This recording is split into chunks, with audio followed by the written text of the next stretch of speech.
Hello again, ladies and gentlemen. Welcome to my channel Art Hub. This is Andrew Henry talking to you. Today we'll be talking about character design, principles of character designs, many questions about the character design with the amazing Jesse Turner. Hello there, Jesse. How is everything? Hey, Andrew. I'm doing well. I'm doing really good over here. It's Canada Day, and I'm in Canada, so happy Canada Day to Canadians and all that. How are you doing? Everything is fine here, my friend. So tell us about yourself. Sure. I've been in the game industry for about 13, 14 years. Prior to that, I was moving lights around on film sets, and that's kind of what I'm doing. I've been in the capacity of like an artist in games for a while. I did a bit of 3D work, and now I'm primarily a 2D person with a bit of design chops as well. Been working at my most recent gig is at Clay Entertainment. It's a great place to work. I love them, and I just launched Grifflands a little while ago, and so that's pretty much me. I like horror movies, cool, and I like bourbon, so that's probably what I got going on. That's so cool. Well, there is the standard questions. What are the steps you think and consider while creating a character? Sure. So whenever I go into making a character, previously what I've been doing is I'm trying to hit 100 characters, and I'm pulling out a lot ones from older ideas, and which I have to say, I think initially everybody's kind of worried that they're going to be reposting or re-sharing the same thing they did before, but I think everyone needs to get over that, because a lot of people, there's so much media to consume. Most people miss your stuff. So if you release something that you're very, very proud of and you think the idea is really great and it's very clever and it just falls flat and nobody cares, I say like, don't get discouraged, because a lot of times people just miss this stuff. And a lot of times people will be like, wow, I love this character. And I'm like, that's really strange, because I've shared this many times and I've known you for a while. But so it's just people get busy, and I don't think you have to take it personally. And the steps I think of when I consider creating a character is I try to take like a light trope, I guess, like the idea, because if you make a character that's like a witch or a character that's like based off a fairy tale, people are just instantly invested, right? Because they're like, oh, I know Rumpelstiltskin, or oh, I know this one princess, or I know. There's a lot of stuff you can borrow from established things. Like you're just kind of just straight up taking like I'll make a Sleeping Beauty character, for example. Okay, well, what if the Sleeping Beauty character's dreams can manifest, and that's how she protects herself? You know what I mean? It's try to just take something that's very familiar to people. Killer robot. Okay, what about the killer robot? Okay, it's run because it's run on love. You know what I mean? Like just think of. I tend to kind of just think of something grounded and not too strange, and then add a bit of your own strangeness to it. I guess that's kind of my approach to it. Well, actually, I like the way you think already. So this question will lead us to and link us to another question.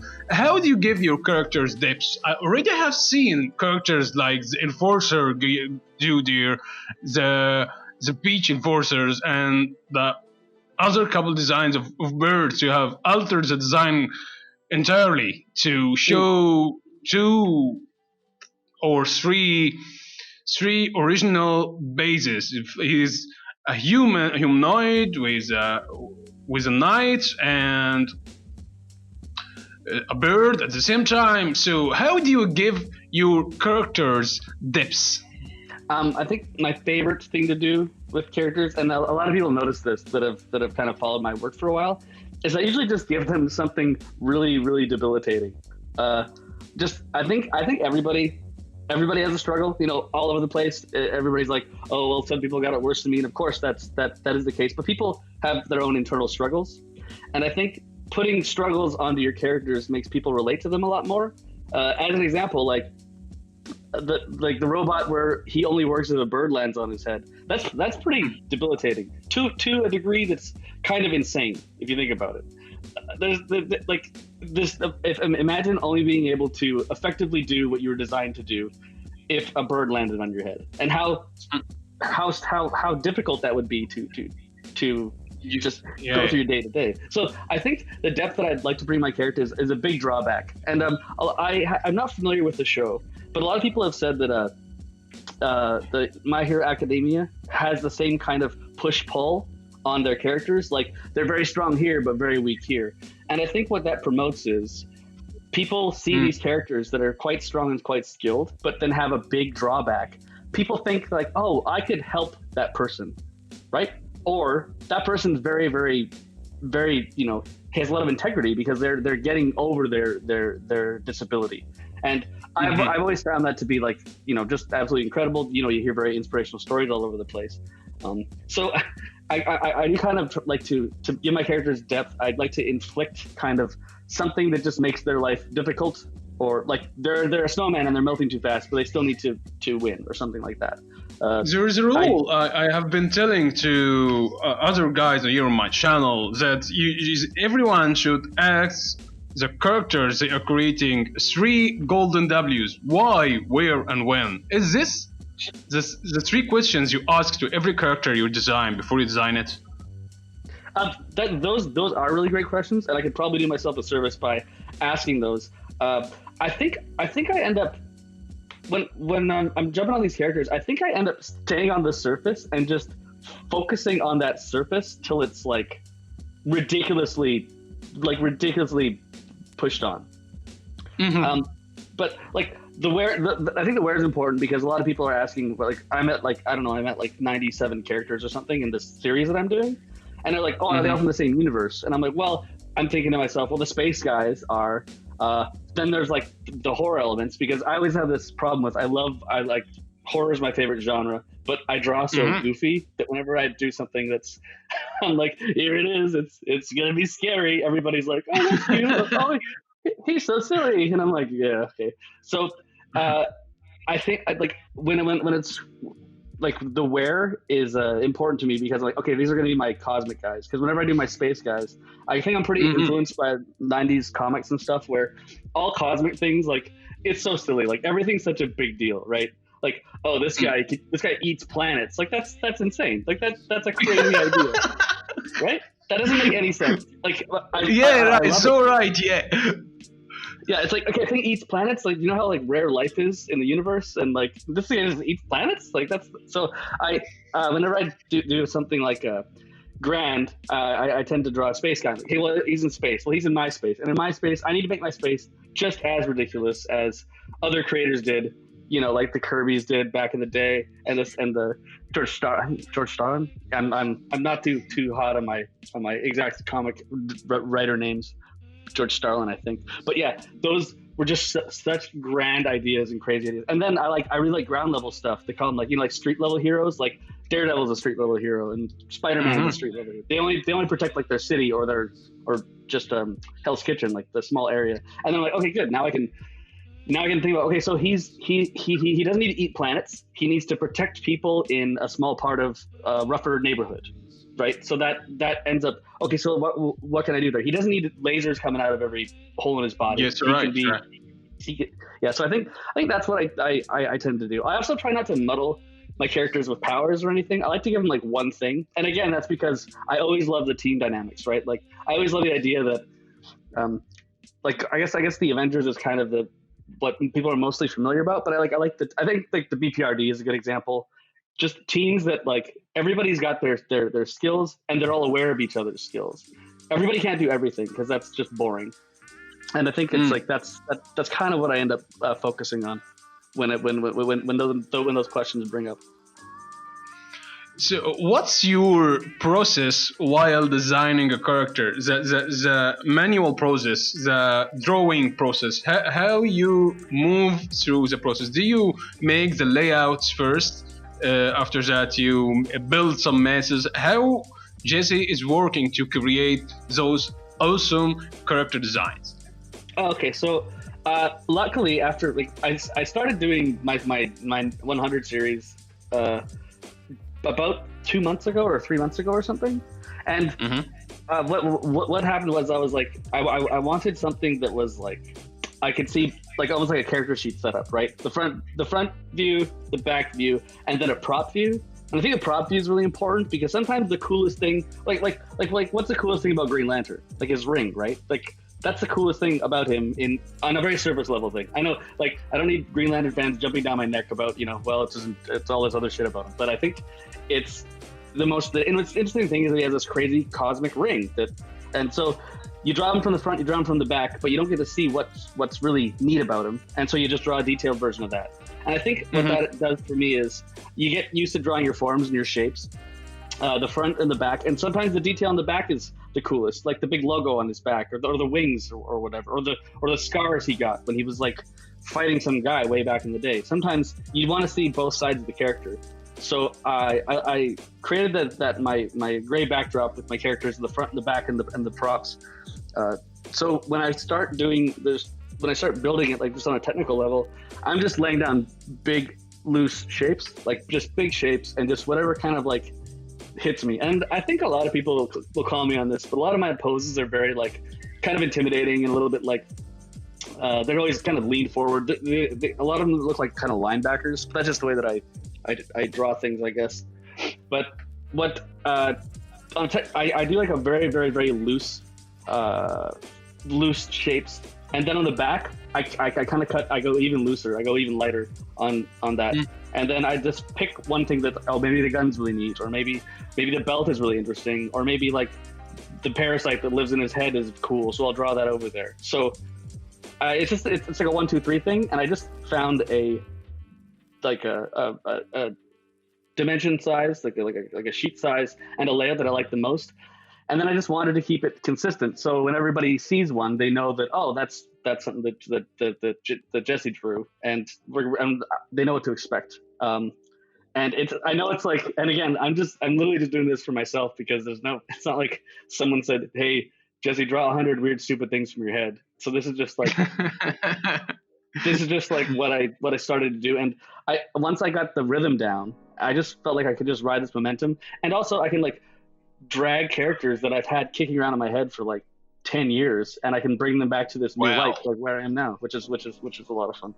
Oh, also just do heavy Mignola blacks, on the backside, just fill with black, because what I also noticed is people like, and I think Mr. Mignola said this a few times, that like all these in these deep black shadows, that isn't just a flat color, right? There's people's imagination gets to fire off that. Yeah, that's great. Yeah, I like this. Yeah. So, is there a thing you can give to our audience here, a tip to make them better at character design? Sure. I think so when I started to get into art, and as everybody that draws and has the internet knows, everybody out there kicks so much ass. It's intimidating.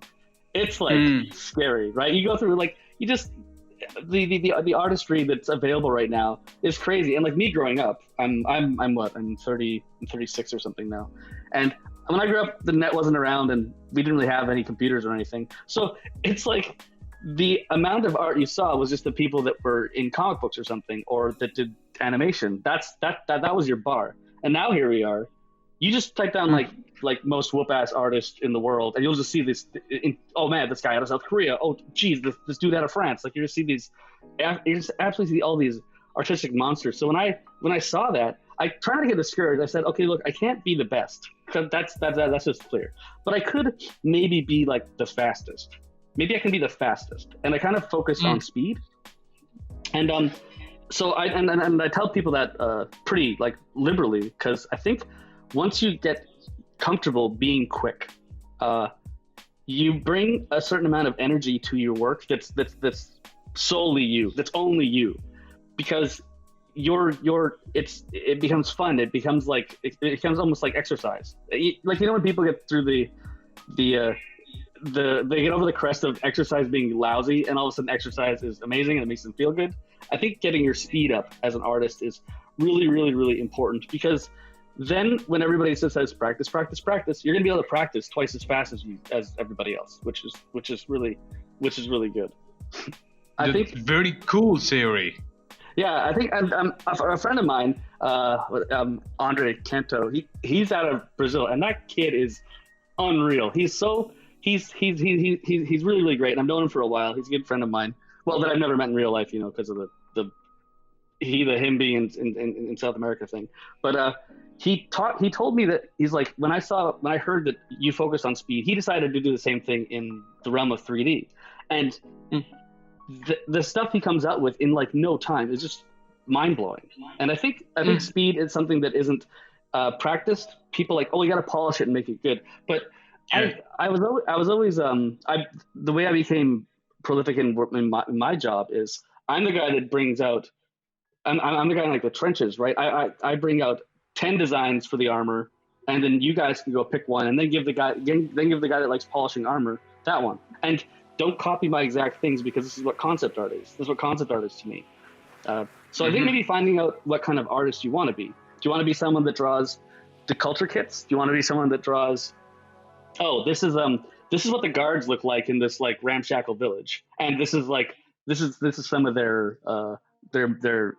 rank design or something like that? Or do you want to be someone that does the League of Legends splash pages, which is, hey, that's some amazing art, right? Like that's incredible stuff. And I think so. Yeah. Try to find out what you enjoy doing, and if you enjoy doing polish, I'm not the guy to talk to, because I do not polish my stuff. And when I do polish my stuff, it ends up getting worse, and I get bummed out. So that's why I think I've just kept this pace up, because I've just kept going. So there's definitely some questions you need to ask yourself if you want to figure out your like best practices of stuff. If I know a lot of people that are just amazing at faces, and the expression they can get are just incredible. And so like that, I'd just say lean into that. There's something about being a focused artist as opposed to one with crazy amounts of versatility. I think if you want to work in like movies and stuff, I think versatility is important. But if you're drawing for yourself, and that's another thing, are you wanting to be a professional? Are you wanting to be a hobbyist? I think there's this.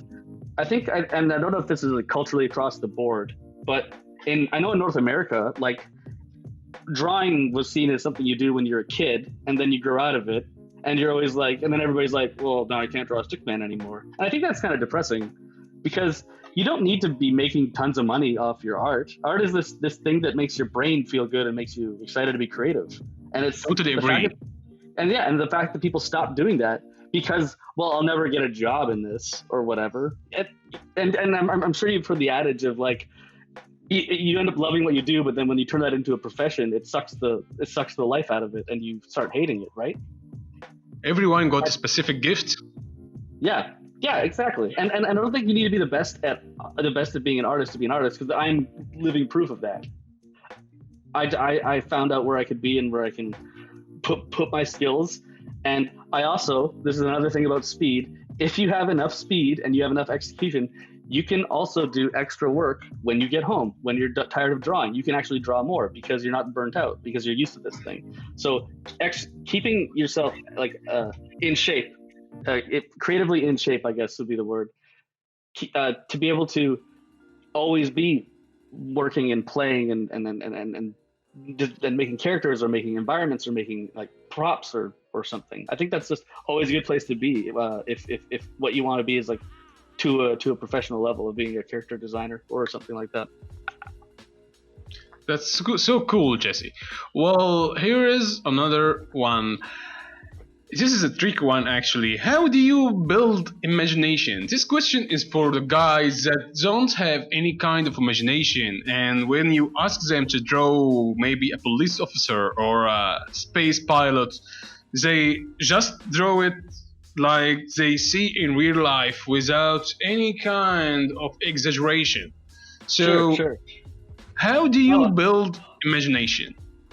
I think that's a really good question, and you're right. It is a pretty tricky one. I think what ends up happening is we have a lot of growing up. When I grew up, access to media wasn't as it is now, and we have a lot of awesome media. But when I was growing up, we didn't really have cable or TV or computers or anything. I had a couple of dusty old comics I got from my uncles, and that's like the extent of it. So whenever I went over to a friend's house, and this is back in the 80s or whatever, you would see like a half of a cartoon show, right? You'd see like a quarter episode of Transformers and a half episode of Astro Boy, and that'd be like the extent of what you saw. And like now, I'm sure you're aware, you can sit down and literally watch an entire series, right? Yeah, that's right. You Spend watch the a whole day and watching the whole the whole day. series. The whole day. And I think that's I love it. Don't get me wrong. I'm guilty of binging for sure, but I think that's absolutely terrible because all your creative muscles are being used by something else because you're just absorbing this show, right? And no one's taking like a step back to process this to expect, like, what did I just see? You know what I mean? Like a close friend of mine, he's been forcing himself and his wife to watch one episode a week of the show, even though it's all available there. And he says, and you know what ends up happening? You end up thinking about it more. You can discuss it more properly. You can bring your own things. And another thing you can do, you can actually think what will happen. And I think that's a great question to have, which we don't ask anymore, because what will happen? Screw that. I'll just hit play on the next episode and I'll know what'll happen. But when you actually stop just eating and viewing and checking your Twitter feed and checking your Instagram and checking all this stuff, your brain actually has to get to work and not be boring and not be bored. You have slaughtered your imagination. Exactly. That's a perfect way of saying it. You slaughtered your imagination, but because you just and again, I'm not saying that I'm like void of this or that I have never done it, but yes, I can just go play like Witcher 3 on my PS4. I can do that all day right now, and it'll be fun, and I'll have a good time. But I'm pretty sure I'll be like imaginationally drained because that just became lazy. Because my imagination became lazy because everybody else is firing that for. So I think it's important to take a bit of breaks and a bit of internalize. Like I know a lot of people aren't reading as much, and because there's just a more accessible media to consume, so they're not like reading. And like reading a novel, like your brain literally has to visualize it. Like that's a pretty strong exercise, right? So I think to build imagination, just start using your own. And it's good to have like a couple, like a folder saved with great images you really enjoy, or listen to some music when you're just sketching. But try to make it about you for a little bit and not about this giant cacophony of entertainment that's just always available. And I think it ends up watering it down to some degree because you're like, oh, I watched this whole series. Like I'm sure you have friends that, oh, I watched that whole series, and they're like, oh, how was it? They're like, it was all right. Like that's it. It was all right. Like you spent like 16 hours watching the show, and it was like all right. That's what you got out of it. And it might be because we're not taking a good enough look at like what we're actually like engaging with, right? Sometimes when you see an artist and you're just like, damn, this guy resonates with me. Like, or like, man, her colors, I just want to cry when I see them.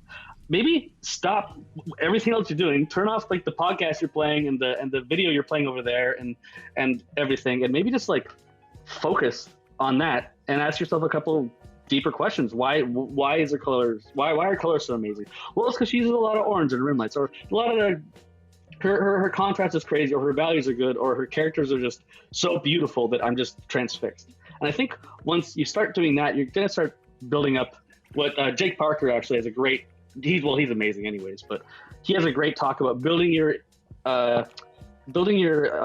imagination bank or something like that. And it's very, very good. I recommend everybody should be watching him anyways, because he's such a sweet guy and he's so skilled.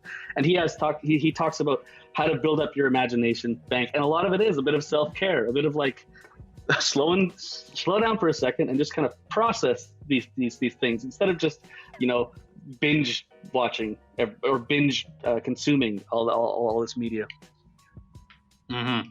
Well, actually, talking with you is very interesting, but we will have to ask you the last question because we don't want to lose our time. Your time is so precious, as we know.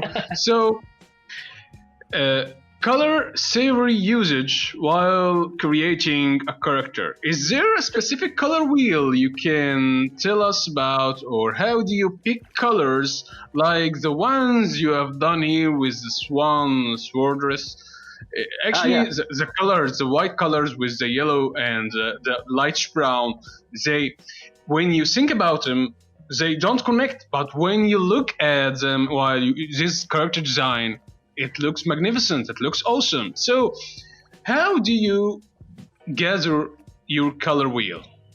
Sure. So, The way I've been doing these ones, which I think it's like some of my best color work ever, is whenever I always try to limit the amount of colors that are playing on a character to like 3 or maybe 3. I call it like 3 and a pop. This is if we're talking about the Swan character here. She's got bright orange, the brown, her skin tone, of course, which is like a darker brown, and then we have like the whites on the swan. So that's about 3 colors, and the pop is the magic blue, and I use that just for the light rim lighting that I just kind of slap on there. That's probably what you've seen. So I try to keep the colors down to just like don't confuse your palette, because you're doing yourself a disservice. People like we everybody can draw Mario, everybody can draw Superman, everybody can draw Spider-Man. These colors that we're using in these the most memorable things aren't that varied. They're about 2 to 3 or 4.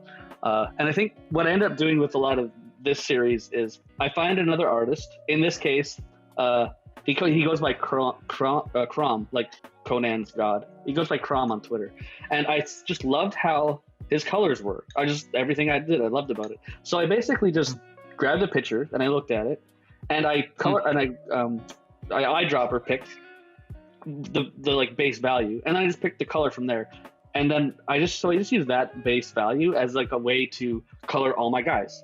And if you're doing something like in a series, which I do recommend people try this, because my 100 series started out as I'm like, well, I'll do 4 and then I'll move on. I'm like, well, I'll do 13 and then I'll move on.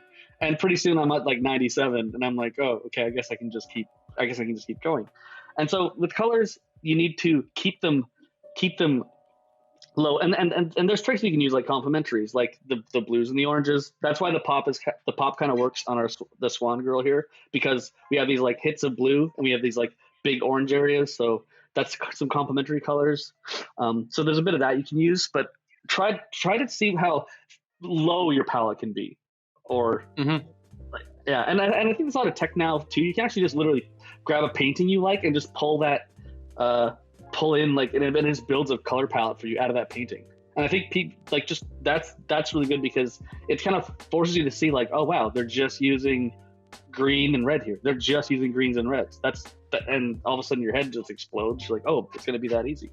So yeah, I think color is good. And I have been told recently that my colors game has stepped up, and it's basically because it's kind of like a less is more kind of thing.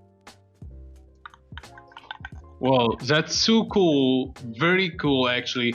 I've enjoyed talking with you too much about character design. We can really talk for hours about this, but we gotta save you time, man, to let you have some space to make more art. So, Perfect. Many thanks for you, Jesse, and for sharing those tips and for sharing those ideas with us. Hey, thanks a lot, Andrew. It was a lot of fun. And yeah, everybody just keep on drawing, right? For sure. Yeah, man. Well, many thanks, guys, for watching and hearing us. Actually, I've enjoyed this too much. Enjoyed the tips. Enjoyed everything with talking with Jesse.